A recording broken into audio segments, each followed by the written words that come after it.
कौन से ग्रह किस राशि में मजबूत होते हैं, किस में कमजोर, और कौन से ग्रह आपस में मित्र या शत्रु हैं। सूर्य ग्रह की स्वराशि है सिंह राशि, यानी सिंह का स्वामी सूर्य है। अब समझते हैं ग्रहों की आपसी मित्रता और शत्रुता के बारे में। हर ग्रह के कुछ मित्र होते हैं, कुछ शत्रु और कुछ तटस्थ, यानी ना किसी से मित्रता ना शत्रुता। नमस्कार साथियों, जय श्री गणेश। आपका स्वागत है इस विशेष वीडियो में, जहां हम बात करेंगे ग्रहों के गूढ़ रहस्यों की।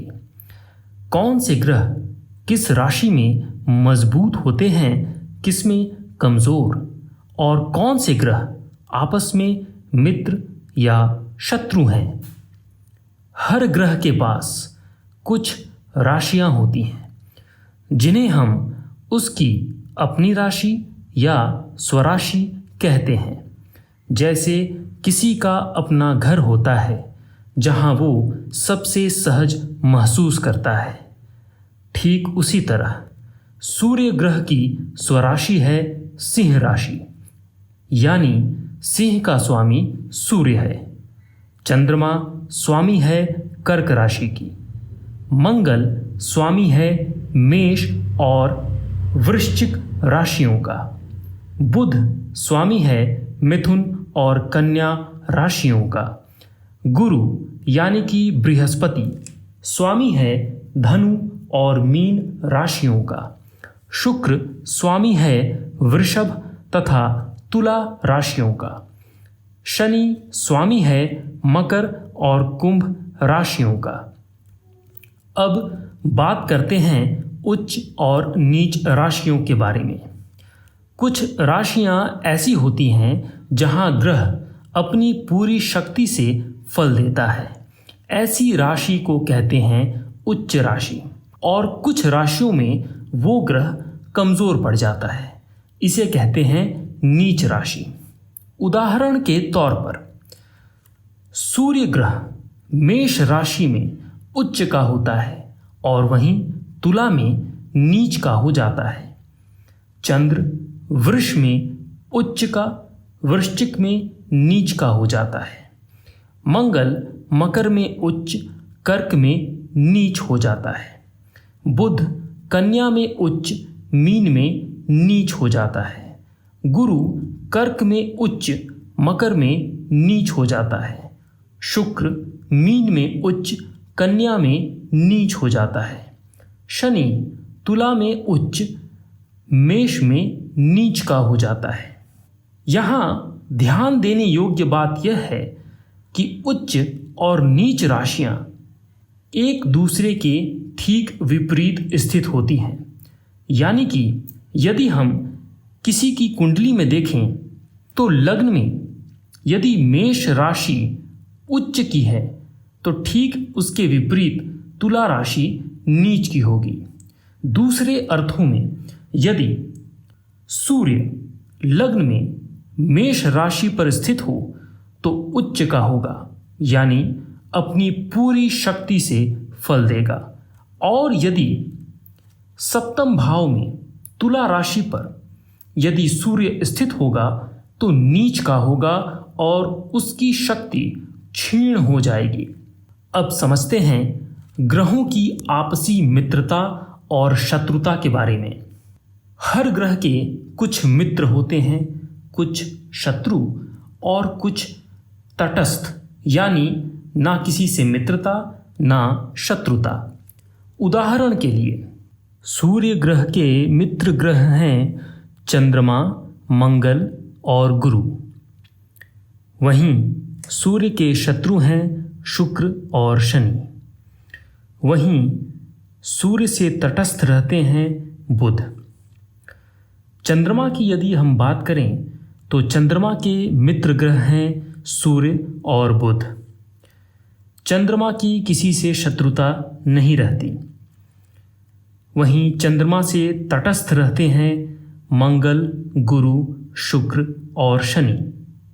मंगल की बात करें तो मंगल के मित्र हैं रवि, चंद्र और गुरु।